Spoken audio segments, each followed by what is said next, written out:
तो कन्हैया बाबा से कहते हैं, बाबा यदि आपकी आज्ञा होवे तो सुना है मथुरा नगरी बहुत सुंदर है, जाकर के मथुरा नगरी का हम भ्रमण कराएं। नंद बाबा बोले वो तो कोई बात नहीं है, पर कन्हैया एक बात याद रखियो, मथुरा नगरी बड़े लिखों की नगरी है, तुम अबे तबे करके बोलो, हाँ ढंग से तमीज से रहियो तो नहीं। और दाऊ तुम बड़े हो, समझदार हो, इन सबको ध्यान रखियो। दाऊ भैया कहते हैं बाबा तुम चिंता मत करो।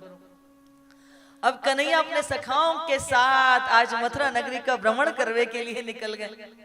जा रहे हैं मथुरा नगरी में, इधर उधर देख रहे हैं चारों ओर, और सबको क्या विश्वास है कि पूतना मारवे वारो आएगा, यही हमें कंस से या कि आतंक थे हमको मुक्ति दिलावेगा।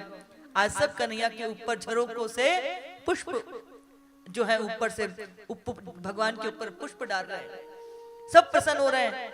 जो भी प्रभु का रूप का दर्शन करे उन पे मोहित हो जाए, प्रभु से नेत्र मिल जाए तो उसको अपने देह की सुधी नहीं रहे। इतनी सुंदर मेरे ठाकुर जी की घुंघराली अलकावली अपनी फेंटी में बांसुरी धर रखी है, इतने सुंदर उनके कजरारे वो नेत्र मैया रोज ताजो काजर बनाए करी।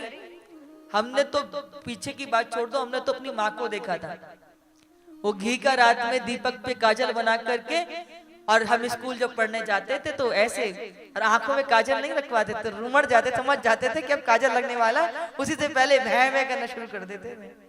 और वो ऐसे कस के पकड़ करके ऐसे मोटा मोटा काजल, मेरे बच्चे को नजर ना लग जाए तो फिर ठिठौना लगाना। हाँ, बच्चा कैसा भी क्यों ना हो, कारा कड़ूटा भी क्यों ना हो, पर माँ के लिए दुनिया का सर्वस्व उसका बच्चा ही होता है, नजर ना लगे, आए बलाए से दूर रहे।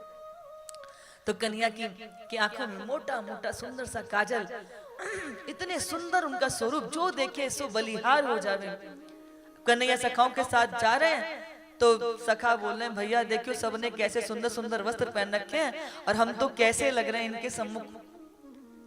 कन्हैया कहते चिंता मत करो, समझ गए कि मेरे मित्रों के हृदय के अंदर ऐसा भाव आ रहा है। तभी उन्होंने कहा, देखा कि सामने बहुत बड़ा सा एक धोबी घाट था, वहां पे बहुत सारे धोबी वस्त्र धो रहे थे, सुंदर सुंदर वहां रेशमी के वस्त्र थे।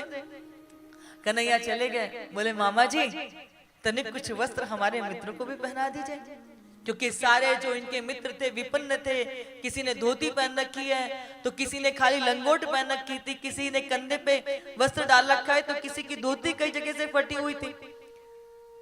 और आपने तो देखा ही होगा कि जो माँ का गांव होता है, ननिहाल होता है, वहां जितने वृद्ध होते हैं वो सब नाना कहलाते हैं। हाँ, और जितने युवा होते हैं वो मामा कहलाते हैं। तो कंस किस नगरी में जितने भी सब हैं इनको कन्हैया क्या कह रहे हैं, मामा जी। तो कहते हैं मामा जी तनिक कुछ वस्त्र हमारे मित्रों को भी पहचान ले, बड़े प्रेम से विनय भाव से। जैसे ही धोबी ने देखा, बताओ कहाँ महाराज कंस के वस्त्र, ये कहाँ ढोर जंगल चरावे वाले गवरिया कहीं के। बोले लगता है महाराज कंस जो काम परसों करेंगे आज ही हमारे हाथों से हो जाएगा। जैसे मोटी मोटी आंखें निकाल के कन्हैया पे टूट के पड़ो। कन्हैया की टोली का जो सबसे छोटा सखा था ना, वो तो कहता है कि कन्हैया दिखा दे यार पूतना वाले हाथ, बाकी जो होगी सो मैं संभाल लूंगा। कन्हैया बोले तुम्हें चिंता करने की जरूरत नहीं है। अरे कि घुमा के कराघात किया, धोबी की जो है ना गर्दन टूट के देह से अलग गिरी। जैसे ही गर्दन टूट के अलग गिरी, सारे धोबी घाट छोड़ के भागने लगे। अरे भागो भागो भागो, ये तो पूतना को मारे मारो। कन्हैया कहते सखाओं से जिसको जो पसंद आवे सो वस्त्र पहन लो। अब इनके सखा कोई 4 हाथ के, कोई 5 हाथ के, कोई 6 हाथ के, कोई 3 हाथ के, कोई 2.5 हाथ के। अब कंस तो 7-8 हाथ का लंबा चौड़ा। अब गली बीतियों में झाड़ू लगावे की जरूरत नहीं है, इनके वस्त्रों से ही सारी गलियां साफ हो रही हैं, और सारे हाथ और उनकी धोती सारी सड़क पे बुहारी लगा रही थी। सखा बोले भैया कन्हैया देखिए ये तो ऐसे ही लग रहा है जैसे हमने कोई मंगुआ पहन लिया, मांग के पहन ली हो। कन्हैया बोले चिंता मत करो, इसकी भी कोई ना कोई व्यवस्था हो जाएगी। तो आगे बढ़े तो मार्ग में एक दर्जी की दुकान थी, इसका नाम था गुणक। गुणक इतना गुणी था, अपनी कला पर उसको इतना उसकी कला पर स्वाभिमान था उसको कि महाराज कंस का नाप लेने नहीं जाता था, महाराज कंस स्वयं उसको नाप देने के लिए आते थे। लेकिन जैसे ही उसने देखा कि आज तो कृपा करने के लिए प्रभु स्वयं चल कर के आ रहे हैं, तो वो अपनी दुकान से बाहर आके हाथ जोड़ के खड़ा हो गया। प्रभु के दर्शन करते ही प्रेमाश्रु आंखों से प्रवाहित होने लगे, प्रणाम किया और जैसे उनके मित्रों के वस्त्रों को देखे तो समझ गए। कहते हैं प्रभु यदि आप थोड़ी आज्ञा करें और मुझे समय देवें तो मैं आपके मित्रों के वस्त्र उनके शरीर के अनुरूप कर दूंगा। प्रभु बोले नहीं नहीं, हमारे पास इतना समय नहीं है, अभी हमको आगे जाना है, नगर भ्रमण करना है। बोले प्रभु मैं समय नहीं लूंगा, वस्त्र भी नहीं उतारने पड़ेंगे, पहने पहने ही मैं इनके अनुरूप कर दूंगा। और देखते ही देखते क्षणार्ध में गुणक ने उनके संपूर्ण मित्रों के वस्त्रों को उनके अनुरूप कर दिया। भगवान ने उनको आशीर्वाद दे दिया कि गुणक तुम्हारी कला सदैव जीवित रहे। और देखो भगवान ने ऐसा दर्जियों को आशीर्वाद दिया कि आप देने जाओ, कहते 1 महीने बाद आना। हाँ, महीनों तक वस्त्र नहीं मिलते। आज के समय में सबसे ज्यादा व्यस्त है दर्जी। हमारे बच्चों को हम MBA कराते हैं, BTech कराते हैं, उनको जॉब नहीं मिलती, धन नहीं मिलता जितना उनके पास, क्योंकि प्रभु का आशीर्वाद है। भगवान ने आशीर्वाद दिया। तो गुणक दर्जी जब अपनी दुकान में भीतर लौट करके आए तो उनकी संपूर्ण दुकान का जो सामान था वो सब सोने का हो गया, पर कैंची और सुई लोहे की रही। भगवान कहते हैं गुणक तेरी कला जीवित रहे, इसीलिए मैंने सुई और कैंची को लोहे का छोड़ा, सब सोने का हो गया। गुणक घंटों समाधि में बैठे रहे, प्रभु आगे बढ़ गए। अब मार्ग में सुदामा नामक एक माली आ रहे थे, सुंदर सी पुष्पों की अद्भुत मालाएं उनके पास थी, उसकी सुगंध चहुं ओर बिखर रही थी।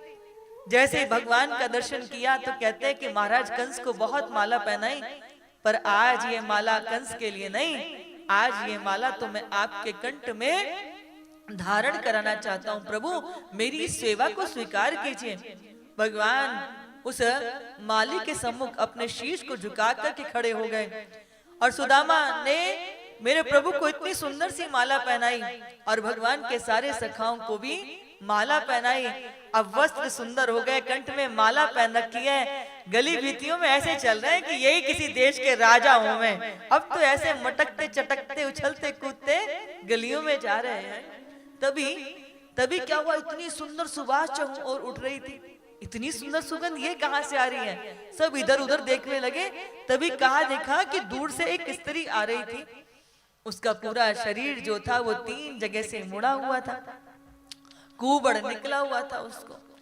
मेरे प्रभु ने उसको दूर से ही देखा तो देख करके कहते हैं ए सुंदरी। उस स्त्री के कान में जब वो शब्द पड़ा सुंदरी, अब आप जरा विचार कीजिए कि कोई व्यक्ति कुरूप हो, सुंदर ना हो, और कोई से कहे कि तुम बहुत सुंदर हो, तो लगता है ना कि ये मेरा उपहास कर रहा है, ये मेरा मजाक उड़ा रहा है। हाँ, वो व्यक्ति तो कह सकता है कि आप बहुत सुंदर हैं, क्योंकि वो आपकी काया का दर्शन नहीं कर रहा, वो आपके हृदय का, आपके स्वभाव का, आपके चरित्र का दर्शन कर रहा है। लेकिन जिसके पास वो दृष्टि ना हो और वो कहे कि ए सुंदरी, तो लगता है ना ये उपहास कर रहा है। लेकिन जब आज उस कुबड़ी के कान में वो शब्द पड़ा कि ए सुंदरी, तो ये मजाक नहीं था, उपहास नहीं था, अट्ठास नहीं था। उस शब्द ने जैसे श्रोत्र द्वार से भीतर आनंद, जैसे सागर के अंदर जल शांत हो और कहीं से लहर हवा लगे और लहर उत्पन्न हो जाए, ऐसे ही उस कुब्जा के हृदय में, उस सैरेंद्री के मन में, उस कुबड़ी के मन में उस आनंद की तरंग जो है उमड़ उमड़ करके जो है कुलाचे भरने लगी। जैसे कुब्जा ने थोड़ी सी गर्दन को घुमा करके देखा तो श्याम सुंदर के रूप माधुरी का दर्शन करते करते अभिभूत हो गई। कुछ देर तो देखी सुधी नहीं रही, बाद में जब सुधी आई तो हाथ जोड़ के प्रणाम किए। कहती है प्रभु दास्यात में हम सुंदर कंस सम्मता त्रिवक्र नामा हनुलेप कर्मणि मद भावितम भोजपति रति प्रियम बिना युवाम कौन न्यस्तमतहरति। मैं कंस की दासी हूँ, कोई मुझे कुबड़ी कहता है, कोई सैरेंद्री कहता है, 3 जगह से शरीर मुड़ा होने के कारण त्रिविक्रा कहते हैं।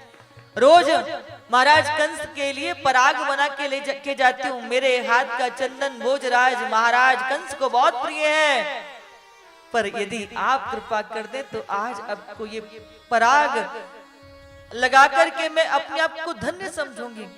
आज आप मुझे सेवा का अवसर दें। कुब्जा की आंखों से प्रेमाश्रु प्रवाहित हुए जा रहे हैं। मेरे प्रभु आगे बढ़कर के आए और उन्होंने कुब्जा के पैर पर अपना अंगूठा लगा दिया। जैसे कुब्जा के पैर पर मेरे प्रभु ने अपना अंगूठा रखा और अपने इन दोनों हाथों से कुब्जा के मुखमंडल का स्पर्श किया, और जैसे ही चुबुक से उसकी ठोड़ी पर भगवान ने झटका दिया, तैसे ही कुब्जा का कुबड़ापन दूर हो गया। वह कुब्जा सर्वांग सुंदरी बन गई।